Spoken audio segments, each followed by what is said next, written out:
wind off the Wyoming plains didn't whisper, it stole. It snatched the breath from Alara Finch's lips the moment she stepped onto the splintered platform of Rattlesnake Creek Station. Dust stung her eyes, gritty and relentless. Before her, a man studied her like flawed livestock, his gaze as cold and flat as river stone. His words, when they came, were a death knell to her fragile hope. "You ain't what was promised." He turned. The departing stagecoach kicked up a choking cloud, leaving her utterly, terrifyingly alone. Penniless, unwanted, the vast, indifferent emptiness swallowed her whole. Before we jump back in, tell us where you're tuning in from. And if this story touches your heart, make sure you're subscribed. Because tomorrow, I've got something extra special saved just for you. Alara stood frozen, the brutal finality of it echoing in the sudden silence, broken only by the wind's mournful howl through the station eaves. The stagecoach became a shrinking speck on the ribbon of dust that passed for a road, heading east towards the faint smudge of Laramie on the horizon. Westward, the land unfolded in endless waves of sun-baked grass, rolling towards the jagged, snow-dusted teeth of the Medicine Bow Mountains. It was breathtaking in its scale, a beauty that felt like a cruel joke. Her small, gloved hand tightened convulsively around the worn leather handle of her carpet bag. Her entire world now reduced to this one piece of luggage and the small, precious weight nestled within its depths. Too old. That's what Silas Thorne had said, his voice devoid of inflection, like he was stating the price of grain. Too frail. His eyes, a washed-out blue beneath the brim of his dusty hat, had swept over her 5-foot frame, taking in the neat but threadbare traveling suit, the face etched with lines that spoke of long hours bent over needlework by dim lamplight, not laughter. He'd expected a sturdy farm girl, he'd muttered, someone who could wrestle a calf or haul water. Not a 42-year-old widow from Philadelphia who'd spent 2 decades as a seamstress, her fingers nimble with thread but untested by the brutal calculus of frontier survival. The letters exchanged, carefully penned descriptions of resilience and a quiet strength honed by hardship, had clearly painted a different picture in his pragmatic, unforgiving mind. The station master, a grizzled man with tobacco-stained whiskers, had watched the exchange from the shadowed doorway of the clapboard station house. He spat a stream of brown liquid onto the dust near Alara's sensible boots, the sound jarringly loud. "Reckon he changed his mind, ma'am?" he asked, not unkindly, but with the weary acceptance of a man who'd seen similar scenes play out. The frontier was littered with broken promises and stranded dreams. Alara managed a stiff nod, unable to find her voice. The humiliation was a physical burn on her cheeks, hotter than the Wyoming sun beating down on the platform. She'd gambled everything, sold her few remaining possessions, used the last of her savings for the arduous train journey west, clinging to the fragile hope Thorne's letters offered. A home, security, perhaps even companionship in this raw land. Now, she had exactly $7.43 in her reticule. A carpet bag containing 2 changes of clothes, her mother's small brass thimble wrapped in a scrap of velvet, a talisman of her past life, and a gnawing terror that threatened to buckle her knees. The station master sighed. Stage ain't back till Thursday. 3 days. He jerked a thumb towards the single-story station house. Got a bench inside. Well, he trailed off, his gaze sweeping the desolate surroundings. The skeletal water tower, the corral holding 2 dispirited-looking horses, the vast, unbroken expanse of grassland shimmering in the heat. There was nowhere else. Rattlesnake Creek wasn't a town. It was a pause on the map. Alara forced her legs to move, carrying her into the dim, dusty interior. The air smelled of stale tobacco, sweat, and wood smoke. A pot-bellied stove sat cold in the corner. She sank onto a hard wooden bench near the ticket counter, the only other furniture.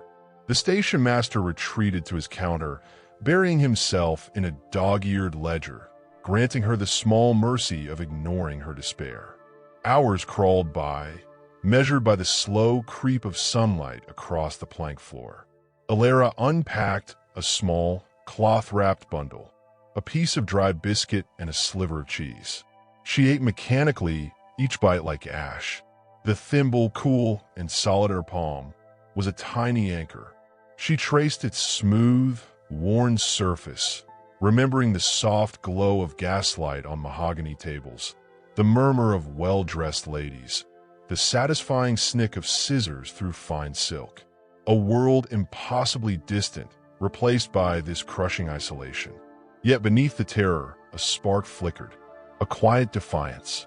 She hadn't survived cholera taking her husband, hadn't stitched her way through poverty in a cold water tenement, to simply vanish on a Wyoming platform. But how? The question echoed, vast and terrifying as the landscape outside. As the sun began its descent, painting the sky in bruised purples and fiery oranges, the sound of approaching hooves broke the heavy silence. Not the rhythmic clatter of a stagecoach team, but the slower, steadier gait of a single rider. Alara tensed, instinctively shrinking back against the wall. The station master looked up, squinting through the grimy window. A shadow filled the doorway, then ducked under the lintel. The man who entered seemed to absorb the remaining light in the small room. He was immense, well over 6.5 feet tall, broad-shouldered beneath a faded denim jacket, his frame thick with muscle honed by hard labor. His face was partially obscured by a wide-brimmed hat pulled low, but what Alara could see was weathered and kind, etched with lines that spoke more of sun and wind than anger. His eyes, a startlingly warm hazel, scanned the room and settled on her with an expression of gentle concern. He moved with surprising quietness for his size, his worn boots barely whispering on the floorboards. "Howdy, Clem." His voice rumbled, low and soft, like distant thunder. He nodded to the station master. "Caleb," Clem acknowledged, a hint of respect in his tone. "Late for the stage."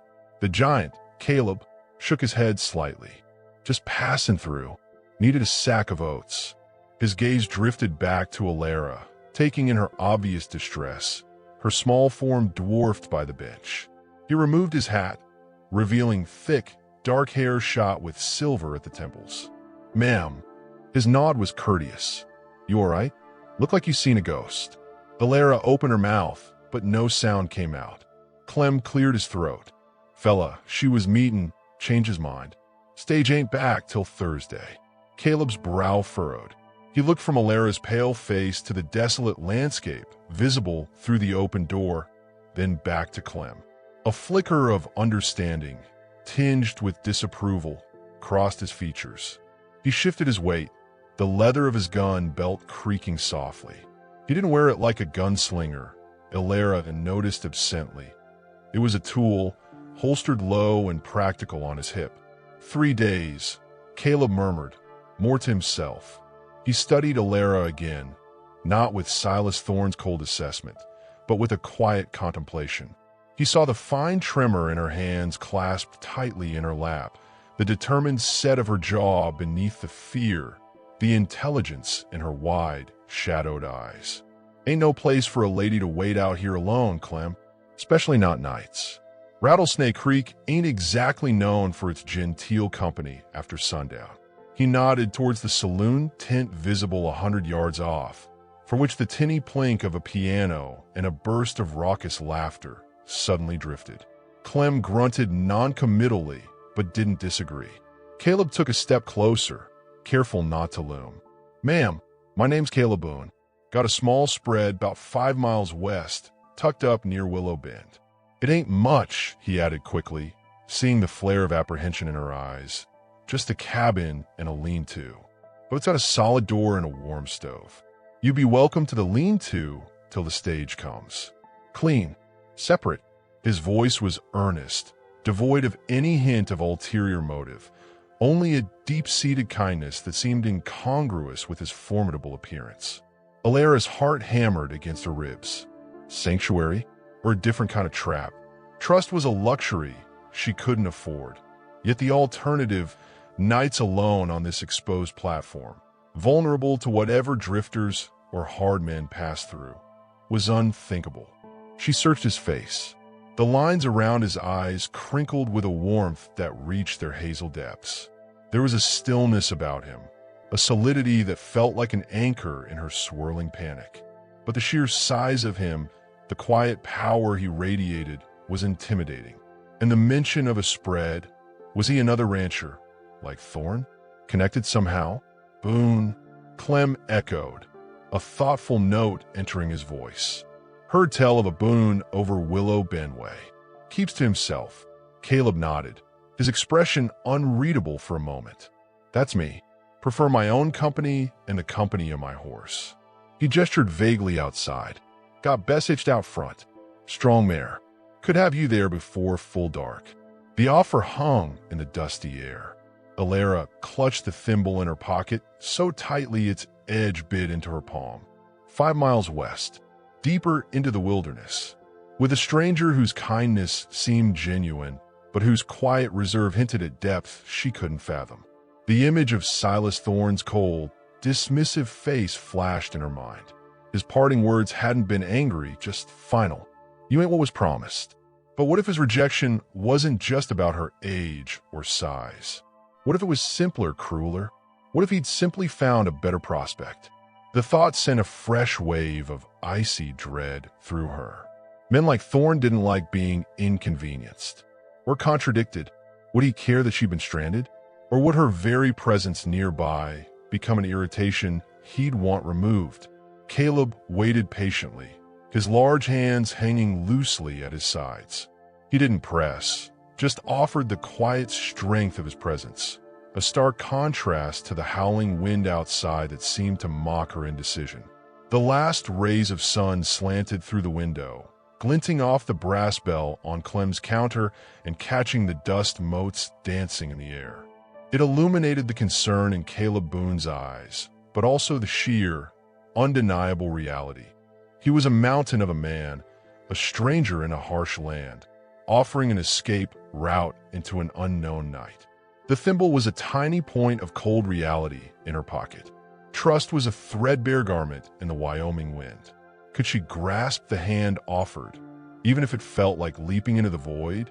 The shadows in the corners of the station house seemed to deepen, whispering of unseen dangers both outside and perhaps within the unexpected offer itself. Clem watched them both, his expression unreadable, adding another layer of silent pressure to the monumental choice suspended in the fading light.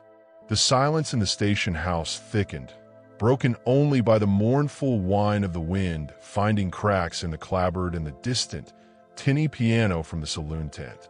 Clem's expectant gaze shifted between Alara and the giant filling the doorway.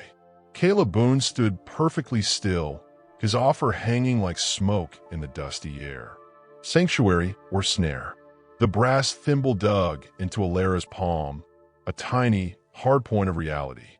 She saw again Silas Thorne's cold, dismissive eyes, the dust plume of the departing stagecoach. Penniless, unwanted, the memory was a lash. Nights alone here, the raucous laughter outside promised nothing good. Trust was a frayed thread, but survival demanded a leap. Yes, Alara whispered, the words scraping her throat raw. She cleared it, forcing her chin up, meeting Caleb's warm hazel eyes. Thank you, Mr. Boone. I accept your kindness. The defiance felt brittle, but it was there. A flicker of relief softened the lines around Caleb's eyes. Just Caleb, ma'am.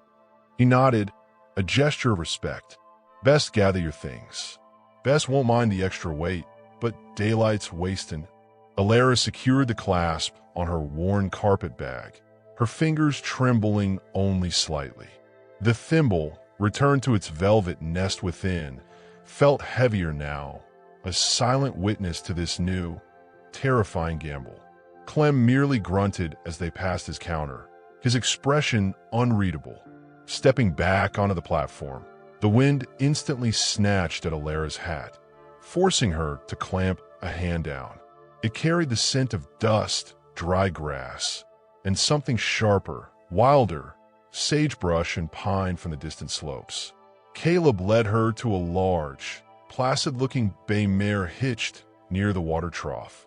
Bess regarded Alara with a soft, dark eye, her coat gleaming dully in the fading light.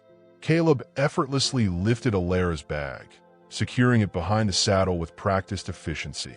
Then, with a gentleness that belied his size, he cupped his hands. "Step here, ma'am. I'll lift you up." Alara hesitated for only a heartbeat before placing her boot in his large, calloused palms. He lifted her as if she weighed no more than her carpet bag, settling her sideways onto the saddle blanket in front of the worn leather saddle horn. The height was dizzying. Caleb swung up behind her with a fluid motion, the saddle leather groaning softly under his weight. He gathered the reins, his arms bracketing Alara, close but not touching. She felt the solid warmth of him at her back, the steady rhythm of his breathing, a strange counterpoint to the frantic beat of her own heart. "Hold on to the horn, ma'am," he murmured. "Easy now, Bess." He clicked his tongue, and the mare moved off with a smooth walk, leaving the bleak outpost of Rattlesnake Creek behind. The vastness unfolded around them as they struck west, away from the faint road. Rolling grasslands, bleached gold and ochre by the setting sun, stretched to the horizon where the Medicine Bow Mountains etched a jagged, purple line against the deepening sky. The air cooled rapidly, carrying the clean, dry scent of the plains and the sweet, sharp tang of crushed sage under Bess's hoofs. The silence was immense, broken only by the rhythmic thud of hooves on hard-packed earth, the creak of saddle leather, and the sigh of the wind through the tall grass. It was a landscape of breathtaking beauty and profound isolation. Alara felt impossibly small, adrift on an ocean of grass. Caleb rode quietly, his presence a solid anchor. After a mile or so, the tension in Alara's shoulders began to ease minutely. The sheer scale of the land, the quiet competence of the man guiding the horse, the gentle sway of Bess's gait, it was strangely calming despite the underlying fear. "You for back east, ma'am?" Caleb asked finally, his voice a low rumble near her ear. "Philadelphia," Alara answered, her own voice sounding thin in the expanse. "I was a seamstress." "Seamstress," Caleb repeated, as if testing the word. "Handy skill. Ain't much call for fancy stitching out here, 'cept maybe mending harness or canvas." He paused. Silas Thorne, he knew that, about you being a seamstress. The name sent a fresh chill through her, unrelated to the dropping temperature. "I told him in my letters. I described myself plainly. My age, my stature." She kept her gaze fixed on the endless sea of grass ahead. "I suppose he imagined someone hardier, more suited to breaking sod than breaking thread." Bitterness laced the last words, surprising her. Caleb was silent for a long moment. The only sound was the steady crunch of hooves and the wind.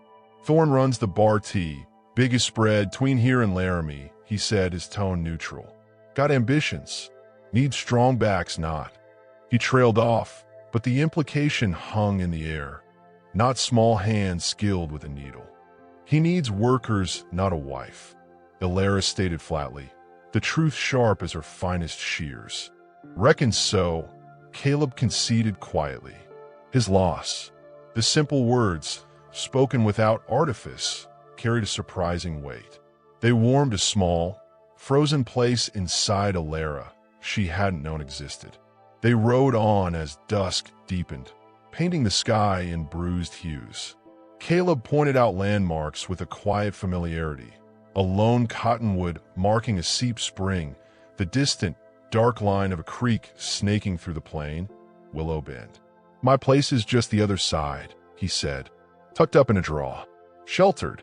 As they approached the creek, the ground became rougher, studded with sagebrush and loose rock. Bess picked her way carefully down a shallow bank to cross the shallow, chuckling water. Halfway across, her hoof slipped on a moss-slicked stone. The mare lurched, recovering instantly, but the sudden movement jolted Ilara sideways. She cried out, instinctively grabbing for the saddle horn, but her boots slipped from the stirrup. She felt herself falling, the dark water rushing up. Strong arms clamped around her waist, hauling her back against the solid wall of Caleb's chest before she even hit the surface. He held her securely, one arm like an iron band, the other swiftly gathering the reins as Bess found her footing on the far bank. Easy now, Caleb soothed, his voice tight with concern. You all right, ma'am? Hurt, Ilara gasped, her heart hammering against her ribs like a trapped bird. She was pressed against him, held fast, the damp chill of the creek spray on her face. His strength was undeniable, overwhelming. For a terrifying second, the fear of the stranger surged back. Then she felt the careful way he held her, the utter lack of aggression, only steadying force. I'm fine, she managed, her voice shaky. Just startled. Thank you. He loosened his grip slightly, but kept a steadying hand on her arm until she was firmly reseated, her boot finding the stirrup again. His touch was impersonal, protective. No harm done, Caleb said, his relief palpable. He nudged Bess forward, out the creek bed and up the opposite bank. Lean-tos just ahead. Almost there. True to his word, within minutes they rounded a bend in the draw. Nestled against a low, sandstone bluff, sheltered by a cluster of gnarled willows, stood a small, sturdy cabin. Smoke curled lazily from a stone chimney. Beside it, a smaller, rougher structure. The lean-to was visible in the twilight. A single lantern glowed warmly in the cabin window. Caleb dismounted first, then lifted Ilara down with the same effortless care. Her legs felt wobbly after the ride and the near fall. He led Bess to a small corral near the lean-to, unsaddled her swiftly, and gave her a quick rub-down before pouring grain into a trough. His movements were economical, practiced. He gestured towards the cabin. Stoke the fire inside, ma'am. Get warm. I'll fetch water and see to the lean-to. Got a cot and blankets stored there. Needs airing, but it's dry. Ilara hesitated at the cabin door, the warmth from within beckoning. You live here alone? She asked, the question escaping before she could stop it. Caleb paused, his hand on the corral rail. He looked back at her, his face shadowed in the deepening gloom. The lantern light from the window caught the silver in his hair, the deep lines around his eyes. He said, his voice quieter now, carrying a weight of years. Been alone a good long while. Since things changed. He didn't elaborate. The unspoken loss hung in the cool air, a silent companion to his solitude. He turned away, busying himself with a bucket. Go on in, ma'am. Doors open. Pushing the heavy wooden door open, Ilara stepped into the cabin. It was one room, simple but meticulously ordered. A stone fireplace dominated one wall, a cheery fire crackling within. A sturdy table and 2 chairs sat near it. A narrow cot was tucked against the far wall, neatly made. Shelves held basic supplies, tins, sacks of flour and beans, a few tools. A single bookshelf held a handful of well-worn volumes. The air smelled of wood smoke, coffee, and leather. It spoke of a solitary, self-sufficient life, devoid of ornament but rich in quiet dignity. The opposite of Silas Thorne's implied cold ambition. Caleb soon returned, carrying her carpet bag and a bucket of fresh water. He set them down near the hearth. Lean-to's ready, he said. Got the cot set up, blankets aired best I could. There's a wash basin, chamber pot, private enough. He avoided her gaze, focusing on hanging a pot of water to heat by the fire. Reckon you'll want to wash up. I'll be out 10 in to Bess proper. Take your time. He grabbed a horse brush and ducked back out into the night.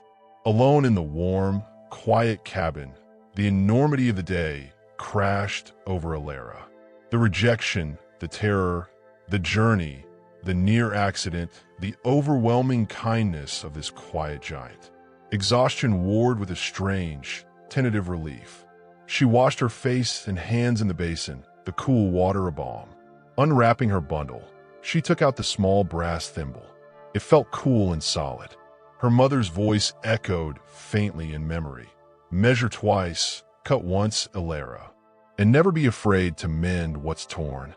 She hadn't mended her life yet, but perhaps, impossibly, a thread of hope had been offered. Later, after a simple supper of beans and biscuits Caleb silently provided, eaten mostly in a comfortable silence by the fire, Elara retreated to the lean-to. It was indeed small and rough, smelling of dust and cured wood, but clean and dry. The cot was firm, the blankets coarse but warm. She changed into her night dress in the dark, the events of a day replaying behind her closed eyelids. The image of Silas Thorne's cold dismissal warred with Caleb Boone's quiet strength, his hand pulling her back from the creek, the glimpse of loneliness in his eyes. Sleep was slow to come. The unfamiliar sounds of the Wyoming night pressed in. The sigh of the wind in the willows, the distant cry of a coyote, the comforting crunch of Caleb moving around outside as he finished his chores. Then silence. Deep, profound silence. Until a new sound pierced it. Elara sat bolt upright in the dark, her heart leaping in her throat. Hooves, not the single, steady gait of Bess. Multiple horses, moving fast, approaching the draw. She scrambled silently from the cot, pressing herself against the rough-hewn wall of the lean-to, peering through a gap between the logs into the moon-washed night. 3 riders emerged from the shadow of the bluff, pulling their horses to a halt near the corral. They weren't silhouetted against the moon, but the faint light glinted off metal, gun barrels, belt buckles. One man dismounted, his movements sharp, purposeful. He walked towards Caleb's cabin, his hand resting near his holster. He stopped just short of the door, his face turned towards the lean-to for a moment. The moonlight caught the hard line of his jaw, the brim of a familiar hat. It wasn't Caleb. It was Silas Thorne. The moonlit night turned brittle. Elara's breath hitched in her throat, frozen mid-exhale. Silas Thorne. Here. Now. His figure, sharp-edged and predatory in the cold light, stood mere yards from Caleb's cabin door, his gaze sweeping dismissively over the lean-to where she hid. The 2 riders remained mounted near the corral, silhouettes against the star-strewn sky, restless horses shifting, tack jingling faintly. One spat a stream of tobacco onto the hard-packed earth. The sound was obscenely loud in the sudden, watchful silence. Why? The question screamed in Elara's mind, tangled with terror. Had he tracked her? Was her mere existence, stranded near his domain, an affront? Or was this about Caleb Boone? Thorne's hand rested near his holstered revolver, a casual threat as potent as a cocked hammer. Inside the main cabin, a shadow moved behind the lantern-lit window. Caleb. He must have heard the riders. The door remained closed. Elara pressed herself flatter against the rough wood of the lean-to wall, the splinters snagging her nightdress. Her pulse roared in her ears, drowning out the distant whisper of the creek. She could feel the brass thimble, tucked safely in her carpet bag inside the lean-to, a small, cold anchor to a world that felt impossibly distant.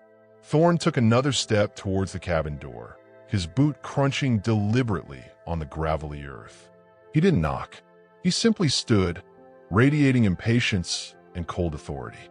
The mounted men watched the cabin and the lean-to with unnerving stillness. The cabin door creaked open, revealing Caleb's imposing frame, backlit by the warm firelight. He filled the doorway, blocking the view inside. He held no weapon Elara could see, but his stillness was formidable, a mountain refusing to yield. The lantern light caught the planes of his face, etched with lines of weariness and a deep, watchful calm. Thorne, Caleb's voice rumbled, low and steady, carrying easily in the crisp air. Late for a social call. Silas Thorne's lips thinned into a humorless line. Boone, heard you took on stray baggage from Rattlesnake Creek. His voice was as cold and flat as river stone, devoid of inflection. He didn't glance towards the lean-to, but the implication was clear as glass. Pass-in traveler needed shelter till the stage, Caleb replied, his tone neutral, giving nothing away. Hospitality's thin enough out here without turning folks away at dark. Traveler. Thorne snorted softly. That seamstress ain't just passing through. She's trouble-dressed in widow's weeds. He took a half-step closer, invading the space before Caleb's threshold. I made my position clear at the station. She ain't bar team material. I don't want her lingering near my holdings. Creates complications. Alara's blood ran cold. Complications. She was an inconvenience to be removed, like a weed in a field. My land, Thorne, Caleb stated, the words simple but layered with iron. Willow Ben's mine. Who shelters here is my concern, not yours. He didn't move, but his presence seemed to expand, filling the doorway, pushing back against Thorne's encroaching menace. Ain't no trouble here except what's brought to the door. One of the mounted men shifted, his hand drifting closer to his own gun. The metallic snick of a hammer being eased back was faint but unmistakable in the tense quiet. Alara's fingers dug into the rough wood. Caleb didn't flinch. His gaze remained fixed on Thorne, steady and unblinking. Thorne held Caleb's stare for a long, taut moment. The wind picked up, sighing through the willows by the creek, carrying the scent of dust and distant sage. It felt like the land itself was holding its breath. Finally, Thorne's cold eyes flickered, just for an instant, towards the lean-to. A muscle jumped in his jaw. Your land, he conceded, the words tight, grudging. For now. But water rights get argued fierce in dry years, Boone. Creek's looking low already. He let the implied threat hang, a challenge to Caleb's claim, his livelihood. And trouble. His gaze swept deliberately back towards the lean-to, lingering this time. Has a way of offending folks who invite it in, especially small, misplaced trouble. He took a slow step back. See, she's on that Thursday stage, Boone. Clean, simple, saves everyone a mess. He turned abruptly, his spurs chinging sharply in the silence. Without another word, he strode back to his horse, swung up into the saddle with practiced ease. He nodded curtly to his men. They wheeled their horses, the animals snorting plumes of frosty breath into the moonlight. With a final, chilling glance towards Caleb's stoic form and the dark shape of the lean-to, Thorne spurred his horse. The trio thundered off into the night, the drumming of hooves fading rapidly, swallowed by the vast, indifferent plains. Caleb stood in the doorway for a long moment after the sound vanished, a dark silhouette against the warm light. Then, slowly, he turned and looked directly at the lean-to. Alara shrank back, suddenly terrified of his reaction. Had Thorne's words planted seeds of doubt? Had her presence truly brought danger to his door? He didn't call out. Instead, he stepped back inside the cabin, leaving the door slightly ajar. A silent invitation, or merely an oversight? Alara's legs trembled. The cold night air seeped through the thin walls of the lean-to, chilling her to the bone, but the fear inside was colder. Thorne's words echoed. Complications. Trouble. A mess. He hadn't come for her tonight, but the promise of his return, or his interference, was a shadow now cast over Caleb's sheltered draw. Taking a shuddering breath, forcing her trembling limbs to move, Alara pushed open the lean-to door. The moon cast long, distorted shadows across the yard. She hurried across the open space, the vulnerability making her skin crawl, and slipped through the cabin door Caleb had left open. He was standing by the fireplace, his broad back to her, staring into the flames. The warm light played over the worn denim of his jacket, the silver threads in his dark hair. The air smelled of wood smoke and a lingering tension. He didn't turn. Alara closed the door softly, the latch clicking into place. The sound seemed unnaturally loud. She wrapped her arms around herself, trying to still the shaking. Mr. Boone. Caleb, she corrected herself, her voice barely a whisper. I'm sorry.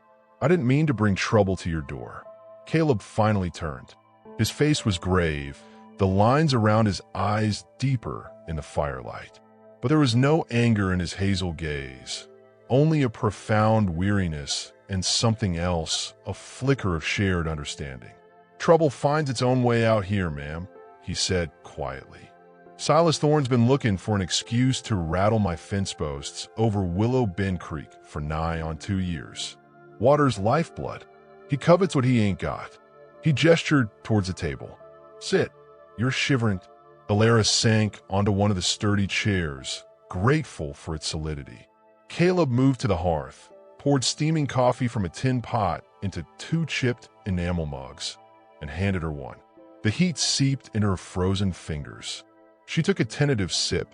It was strong and bitter, a grounding reality. He spoke of losing land.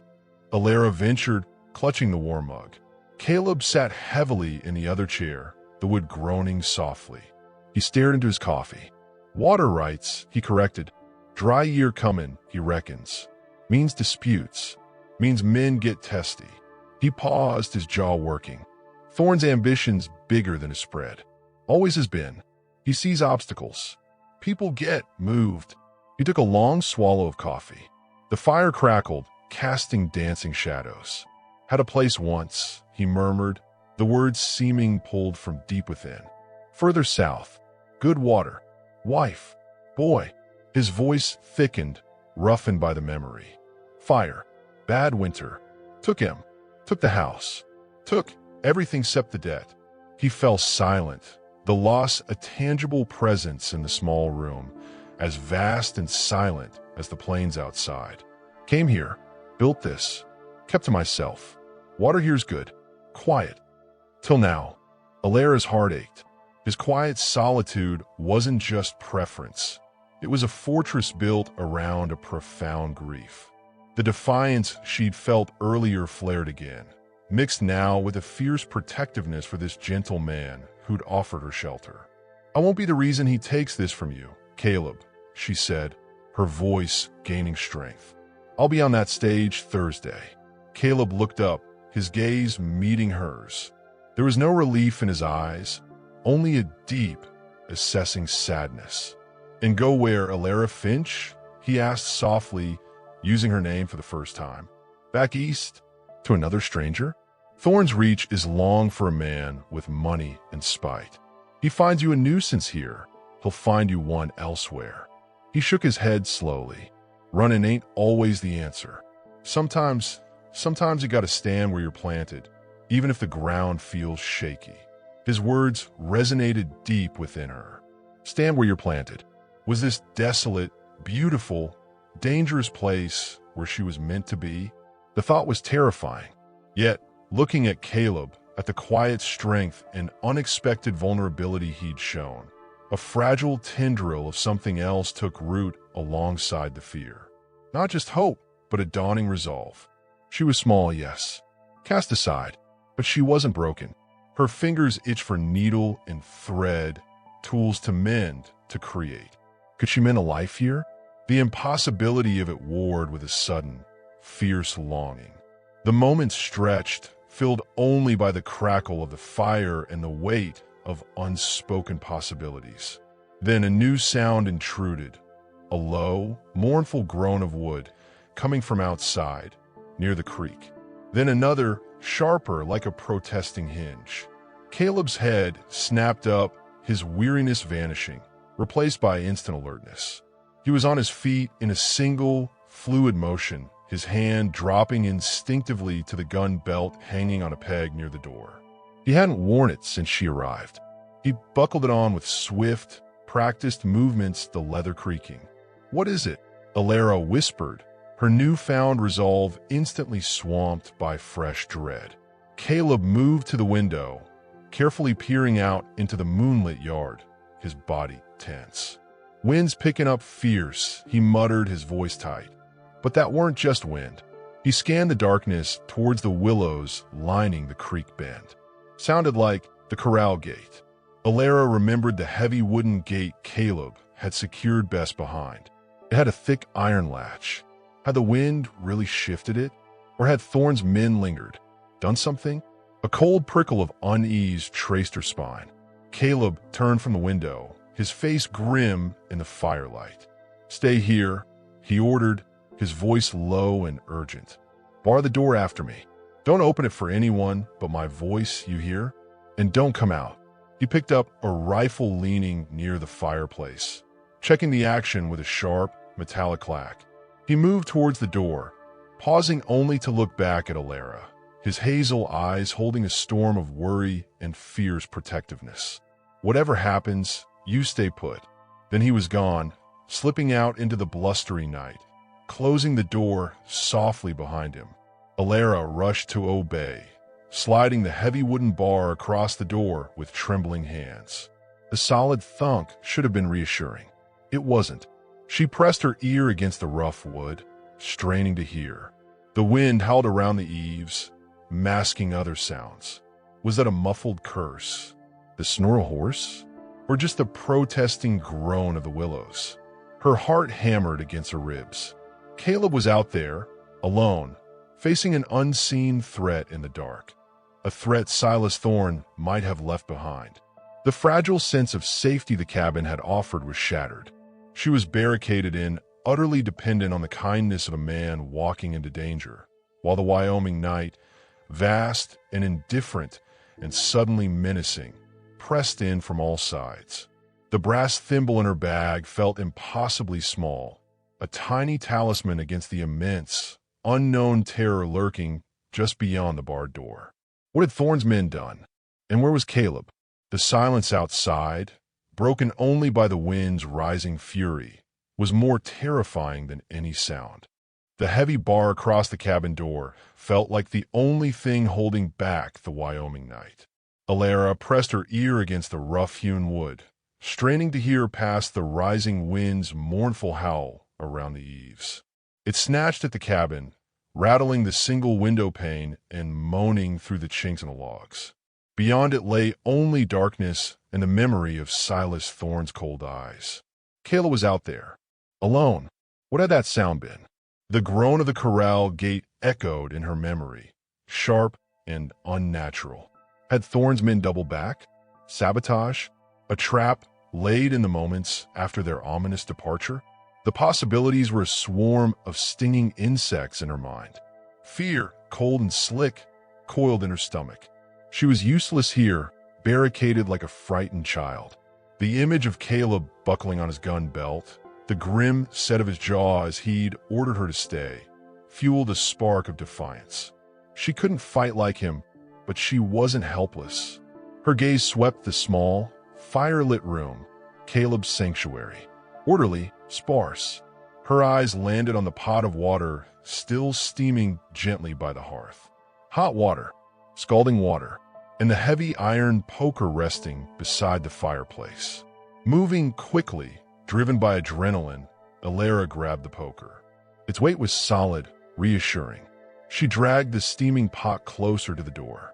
If something tried to break in, it was a poor weapon, but better than nothing. She positioned herself beside the door, poker raised, heart hammering against her ribs like a frantic bird. The wind screamed outside, masking any other sound. Was that a footfall on the gravel? The snore of a horse? Or just the restless willows by the creek? Minutes stretched into an eternity. The fire crackled, casting long, dancing shadows that seemed to mock her vigilance. The warmth from the hearth couldn't penetrate the chill of dread that had settled deep within her. Where was he? Her mind conjured terrible images. Caleb ambushed in the dark, lying still in the moon-washed grass. Thorne's men circling the cabin right now, knives glinting. Suddenly, a heavy thud against the door made her gasp, nearly dropping the poker. Alara. Caleb's voice, low and urgent, came from the other side. It's me. Open up. Relief washed over her in a dizzying wave, so potent it made her knees weak. She fumbled with the heavy wooden bar, her fingers clumsy with the aftermath of terror. It finally slid free with a scrape. Caleb pushed the door open, bringing with him a gust of frigid air and the scent of dust and gun oil. He filled the doorway, rifle in hand, his face etched with grim lines in the firelight. He scanned the room swiftly, his gaze lingering on the poker in her hand and the steaming pot near the door.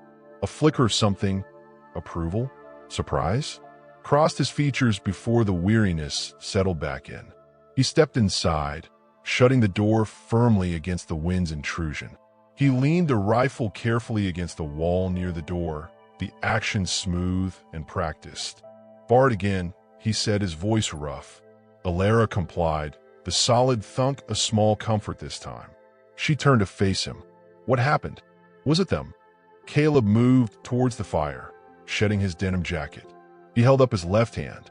In the flickering light, Alara saw a dark, wet smear across his knuckles.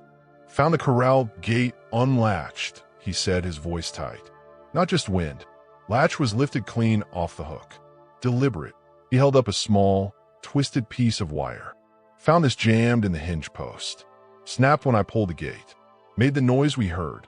He tossed the wire fragment onto the table.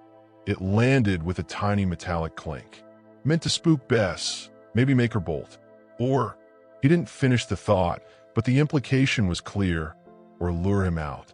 He dipped a rag into the basin of water she'd used earlier, wincing slightly as he cleaned the graze on his knuckles. Took a look around. Saw fresh tracks near the creek bend. 2 horses, rider dismounted, headed back towards the Bartee range. He looked at her, his hazel eyes shadowed. They were watching, waited till I went out. Slipped back, did their mischief. The confirmation sent a fresh shiver through Alara. Thorn wasn't just making threats. He was acting, testing Caleb's defenses, sowing fear. The wire, it could have hurt Bess. Could have, Caleb nodded, drying his hand. Spooked her bad, tangled her legs, nasty business. Or just left the gate open for her to wander off. He sighed, a deep, weary sound. Petty, mean. Thorn's way of reminding me he's watching, that he can reach in here. He gestured vaguely around the cabin, the sanctuary now feeling less secure. Alara watched him, the slump of his broad shoulders, the way the firelight caught the silver in his hair, the quiet pain etched around his eyes when he thought she wasn't looking. His earlier confession about his family echoed in the tense silence. This land, this cabin, was his hard-won refuge from an ocean of grief. Thorn was threatening to take that too, using her as the lever. The spark of defiance within her flared hotter. "You stood your ground with him tonight," she said softly, moving closer to the fire, drawn to its warmth and his quiet strength. "You told him this was your land." Caleb poked at a log with the iron tip of his boot, sending a shower of sparks up the chimney. "Land's just dirt without the water, Alara, and Willow Bend Creek runs through it. Thorn covets that water like a miser covets gold. Always has. My claim's solid, but..." He shook his head, a gesture of frustration. A man like Thorn, with money for lawyers and hired muscle. He can make things difficult, drawn out, costly. He knows I ain't got deep pockets. He looked at her, his gaze direct. He knows hutting you, or making it seem like sheltering you brings trouble. That's pressure he can apply. Alara hugged herself, the borrowed wool of her dress scratchy against her skin. "I won't let him use me against you, Caleb. I meant what I said. I'll leave on Thursday." Caleb turned fully towards her then, the firelight painting his face in warm gold and deep shadow. "And go where?" he asked again, the question hanging heavy in the small room. Thorn ain't the only hard man out here. A woman alone, especially one marked as troublesome. He didn't need to elaborate. The dangers were as vast as the plains themselves. This cabin, he gestured around, it ain't much. But the door's strong. The creek's good. And he hesitated, his gaze dropping for a moment before meeting hers again, a flicker of vulnerability in the hazel depths. "I reckon it could use a steady hand. Someone who sees the mending needed, not just the broken bits." His words resonated deep within her. Mending. It was the language of her soul. She saw it now, not just in the frayed edge of the blanket on his cot, but in the loneliness that clung to him like dust, in the grief he carried like a hidden wound. Could she mend her? Not just cloth, but something more? The impossibility still loomed, but the fierce longing to try, to stand her ground beside this unexpectedly kind man, was growing stronger than the fear. "You built this place," she said, her voice barely above a whisper. After the fire." Caleb nodded slowly, his eyes distant for a moment, seeing not the cozy firelit room, but perhaps the ashes of another life. "Piece by piece. Took near a year. Felled the logs myself, dragged in with Bess when she was just a filly, dug the well, laid the stones for the hearth." He pointed to a corner where a young willow sapling, its roots carefully wrapped in damp burlap, stood propped in a bucket. "Planted that near the creek bank last spring, hoping for shade one day." It was a small gesture of faith in the future, a testament to his quiet resilience. It's been enough. Until now, the simple dignity of his struggle, the quiet hope represented by the sapling, touched Ilera profoundly. Here was a man who had faced utter devastation and chosen to build again, alone.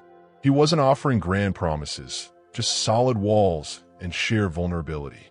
The brass thimble in her bag felt warm in her memory, a symbol of creation, not just repair.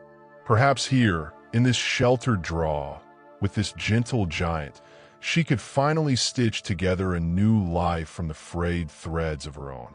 The wind seemed to ease slightly outside, its howl softening to a low moan. The tension in the cabin lessened, replaced by a fragile, shared understanding. Ilera moved towards the willow sapling, touching a delicate, pale green leaf. "It will grow," she said softly, with conviction. "Strong roots." Caleb watched her, a ghost of a smile touching his lips for the first time since Thorn's visit. "Reckons so," he murmured. The moment of quiet connection was shattered by a sound that froze the blood in Ilera's veins. Not the wind, not an animal. It was the sharp, unmistakable crack of a rifle shot. Distant, but echoing across the open plain like a thunderclap. It came from the east, the direction of Thorn's Bartee range. Caleb was at the window in an instant, rifle back in his hands, peering out into the pre-dawn gloom. The first faint streaks of gray were lightening the eastern sky, silhouetting the distant swell of the plains. Ilera joined him, her heart pounding anew. Silence followed the shot, heavy and ominous. Then, another sound reached them, carried on the tail of the wind, a high-pitched, frantic whinny.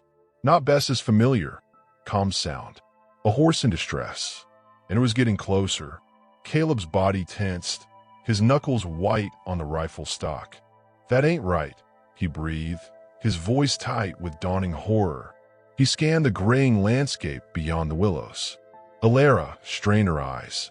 Movement, a dark shape, low and fast, burst over a rise half a mile away, heading erratically towards the draw. A horse, running flat out, stirrups flapping, mane and tail streaming, and it was riderless. As it neared, stumbling in its panic, Ilera gasped. Even in the dim light, she could see the dark, wet stains spreading across its flank. Blood. The horse, a sleek, powerful bay she didn't recognize, let out another terrified whinny, its eyes rolling white as it veered wildly towards the creek bend, disappearing momentarily into the thick willows. The crashing of branches and the animal's frantic screams echoed across the silent draw. Caleb's face was grim, etched with cold fury. "Bartee horse," he stated flatly, his voice like stone. "Freshly shot. Saw the brand as it passed." He turned from the window, his eyes meeting Ilera's, filled with a terrible understanding. That shot wasn't just a warning, Ilera. That was a message, delivered bloody. He slammed a fist softly against the log wall. He's raising the stakes, showing what happens to things that stray or get in his way. The wounded horse's panicked cries continued to pierce the dawn air, a chilling counterpoint to the spreading stain of crimson Ilera knew marred its hide. Thorn hadn't just rattled the fence posts this time. He'd drawn first blood, and the riderless, bleeding horse crashing through Caleb's peaceful willow band was a horrifying omen of the violence Silas Thorn was now willing to unleash. The fragile piece of the cabin lay shattered, not by wind or wire, but by the cold, brutal reality of a gunshot and a trail of blood leading right to their door. The game had changed, and the stakes were suddenly, terrifyingly, life and death. The wounded horse's terrified screams echoed through the willow thicket, a raw, brutal counterpoint to the fragile piece shattered moments before. Blood, dark and wet in the gray dawn light, stained the trampled grass near the creek bank where the panicked animal had vanished. Caleb stood rigid at the window, the rifle cold and heavy in his hands, his knuckles white. The fury radiating from him was a physical force, hotter than the embers in the hearth. "Bar tea," he ground out, the word tasting like ash. "Fresh wound. Riderless. That ain't strayin'. That's a message carved in flesh."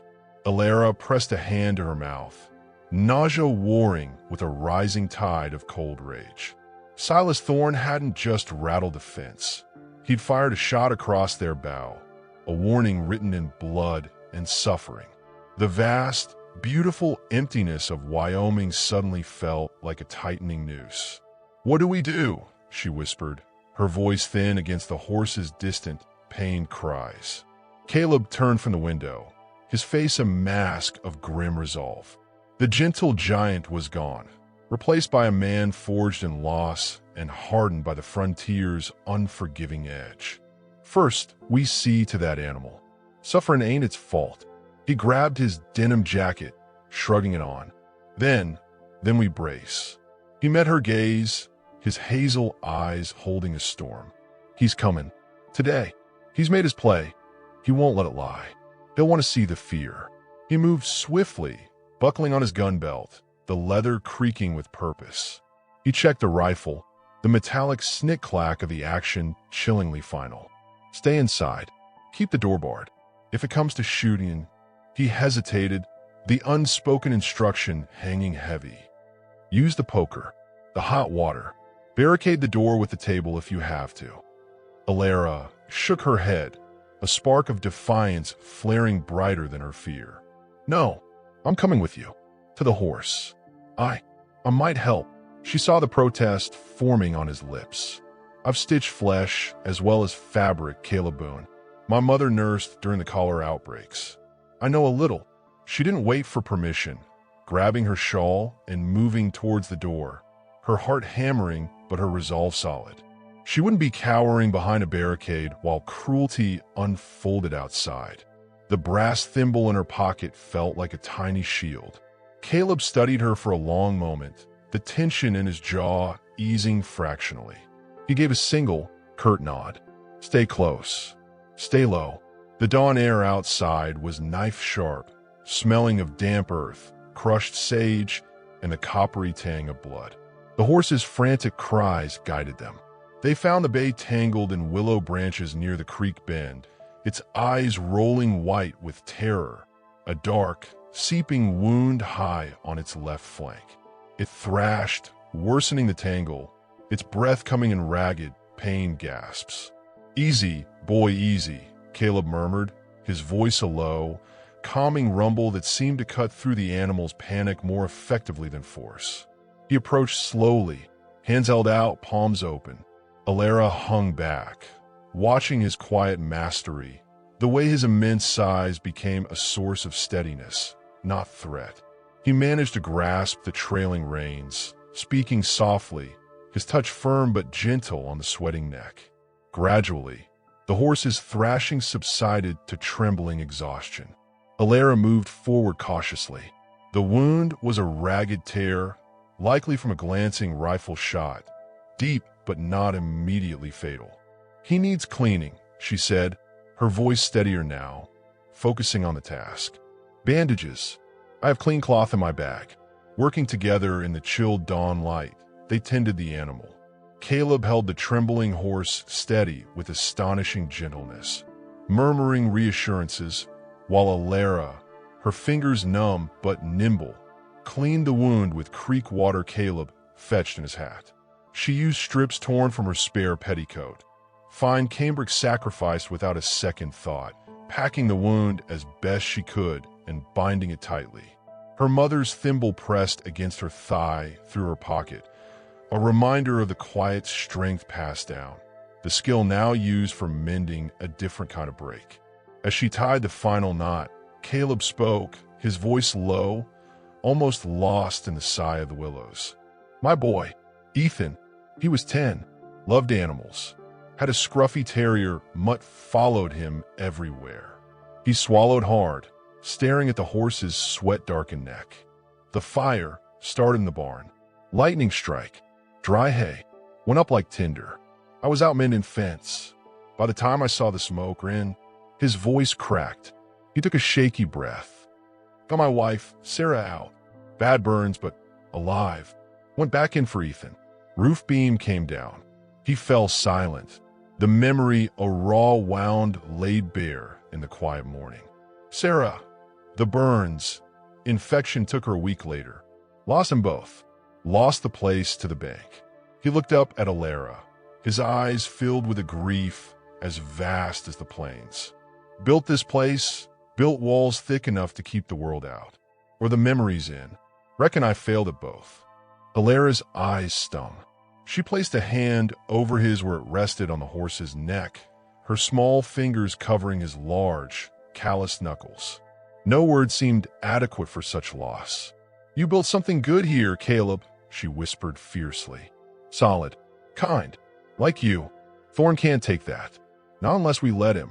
He turned his hand, enveloping hers for a brief, grounding moment. A silent understanding passed between them, forged in shared vulnerability and defiance against the encroaching threat. The mended horse, breathing easier now, stood as a testament to their joint effort, a small victory against the cruelty Thorn represented. The moment shattered with the distant thud of approaching hooves. Not one or two, but several. Moving fast, Caleb's head snapped up, all softness vanishing. Inside. Now. His voice was a command, brooking no argument. He swiftly untangled the horse's reins from the willows, giving the animal a sharp slap on the rump. Go on. Get. The wounded bay, startled but no longer trapped, bolted down the creek bank, disappearing into the taller grass downstream. Caleb grabbed Alara's arm, propelling her towards the cabin. They reached the door just as 3 riders crested the low rise, overlooking the draw. Silas Thorne led them, flanked by the same 2 hard-faced men from the night before. They pulled up at the edge of the yard, horses stamping, sending puffs of dust into the morning air. Thorne's gaze swept the cabin, the corral where Bess watched nervously, and finally settled on Caleb and Alara standing together on the small porch. Well, Boone, Thorne called out, his voice carrying easily in the stillness. Seems you had some excitement this morning. Found my strayed horse yet? His tone was deceptively casual, his eyes cold and assessing. Caleb stepped slightly in front of Alara, his hand resting near his holstered revolver. Horse took off bleeding, Thorne, he stated flatly. Heading south, last I saw. Reckon you ought to be tracking it. Not both airing my piece. Bleeding, you say? Thorne feigned surprise, a cruel twist to his lips. How unfortunate. Varmints likely. Or maybe it tangled with something that didn't take kindly to trespassing. His gaze flicked pointedly to Caleb. Reminds me, Boone, we need to settle that water rights business. Been looking at the deeds. Got a lawyer in Cheyenne, says my claim on Willow Bend Creek might hold more water than yours. Pardon the pun. He smiled, a humorless baring of teeth. Gonna be costly, fighting it. For you. Might be easier just to sell out. Move on. Take your seamstress with you. He nodded dismissively toward Alara. Alara felt Caleb tense beside her. This was the crux. The legal threat. The financial ruin he couldn't afford. Thorne meant to squeeze them out. Before Caleb could respond, a new voice cut through the tension. "That's so, Silas? About them deeds?" A figure on a dusty mule ambled into view from behind the sandstone bluff. Clem, the grizzled station master from Rattlesnake Creek, his tobacco-stained whiskers bristling. He reined in his mule beside Thorne's horse, seemingly unfazed by the armed men. Thorne scowled. "Clem, this ain't your concern." "Maybe it is," Clem drawled, spitting a stream of brown liquid onto the ground near Thorne's horse, making it sidestep. "See, I've been running that station nigh on 20 years. Seen folks come, seen folks go. Seen deeds get filed, too." He fixed Thorne with a roomy but sharp eye. "Remember Old Man Henderson? Sold his section, the one that included Willow Bend Creek headwaters, to young Caleb here. Oh, must be 8 years back. Right after Caleb first showed up, broken as an old wagon wheel. Paid cash money, hard-earned. I witnessed the deed myself. Filed it proper in Laramie." He scratched his chin. "Your claim, Silas, yours starts below the bend, don't it?" "Always has." A muscle pulsed in Thorne's jaw. His men exchanged uneasy glances. Clem's unexpected testimony, delivered with the dry authority of a man who'd seen it all, was a wrench in his carefully oiled gears. "You're a-cowin' wrong, old man," Thorne snapped, but the confidence in his voice had cracked. Clem just chuckled, a dry, rattling sound. "My memory's just fine for important things, Silas. Like property lines. And like seeing you strand a decent woman at my station yesterday. And like hearing a rifle shot this morning, followed by a horse running scared and bleeding straight towards this here draw." He leveled a look at Thorne. "Makes a fellow wonder. Sheriff in Laramie might wonder too, if any heard about it, especially from a reliable witness." The threat hung in the air. Thorne's face darkened with impotent rage. His legal bluff was called. Clem's potential testimony about the wounded horse added the threat of criminal investigation. He glared at Caleb, then at Alara, his eyes promising future malice. But the immediate advantage was lost. "This ain't over, Boone," he hissed, the words dripping venom. "You and your baggage. You're a stone in my boot. I'll see you ground down." He jerked his head at his men. "Let's go. Got a horse to find." He wheeled his mount savagely, spurring it back the way they came. His men followed, casting backward glances filled with sullen resentment. The drumming of hooves faded, leaving behind a ringing silence and the settling dust. Caleb slowly lowered his hand from his gun. He let out a long, slow breath, the tension draining from his shoulders, replaced by profound weariness and a dawning relief. He turned to Clem. "Obliged, Clem. More than I can say." Clem spat again. "Ain't nothing. Just setting the record straight. Silas Thorne's been kneading Takeem down a peg for years. Got too big for his britches." He nodded towards Alara. "Ma'am, glad you found shelter." He nudged his mule. "Stage'll be through Thursday. Reckon I'll see you then, or not." With a final nod, he ambled off, back towards the distant ribbon of the road. Alara watched him go, the unexpected ally vanishing as quietly as he'd appeared. She turned to Caleb. The morning sun, now clearing the medicine boughs, bathed the draw in golden light, catching the dew on the grass, the fresh green leaves of the willow sapling near the cabin, the quiet flow of Willow Bend Creek. It felt like the first real morning. Caleb looked down at her, the lines of his face softening. "You meant what he said, Alara. Thorne, he won't forget this. There'll be other ways. Dry years, legal wrangling, petty meanness." Alara met his gaze. The fear was still there, a low hum beneath the surface. But it was dwarfed now by something stronger. She thought of the mended horse, the shared confession in the willows, the solid walls of the cabin Caleb had built with his own hands. She thought of her thimble, a tiny instrument of creation. She reached into her pocket, drawing it out.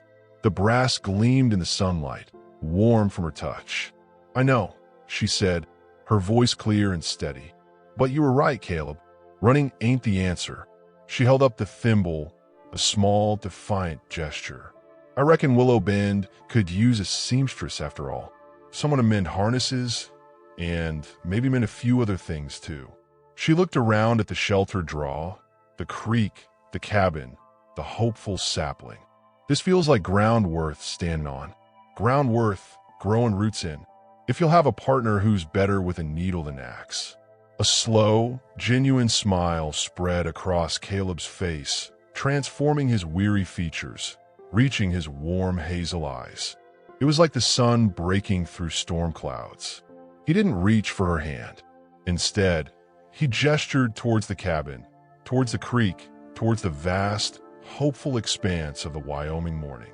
Reckon the door's always open, Elara Finch. Reckon it's past time it had a steady hand inside. A mend in hand. He looked at the willow sapling. And roots take time, but they grow deep, strong. He picked up the bucket near the porch. First things first, that sapling needs watering, and Bess could use some grain. He started towards the creek, his stride purposeful, no longer weighed down by solitary grief, but carrying a shared purpose. Elara watched him go, the brass thimble cool and solid in her palm. Then she turned and walked into the cabin, not as a frightened refugee, but as someone coming home. She placed the thimble carefully on the small shelf near Caleb's few books, a small, bright promise gleaming in the firelight. Outside, she heard the steady splash of water as Caleb tended the young tree. The creek murmured its constant song. The vast plain stretched towards the mountains, beautiful and still untamed. Silas Thorne was still out there, a shadow on the horizon. The future held no guarantees, only the hard work of building and the quiet vigilance of guarding what was precious. But inside the sturdy cabin by Willow Bend, warmed by the hearth and a newfound resolve, Elara Finch took a deep breath of the Wyoming air, laced with sage and hope. She picked up a frayed edge of the blanket on Caleb's cot. Her fingers, skilled and sure, found her needle. She threaded it, the brass thimble of familiar comfort. Outside, Caleb began to whistle, a low, tuneful sound she'd never heard before. The first stitch was small, precise a beginning. The mending, for both the blanket and their lives, had truly begun. The roots, tentative but determined, were finally taking hold in the good, solid earth of Willow Bend. The gentle giant had built the walls. Together, they would make it a home.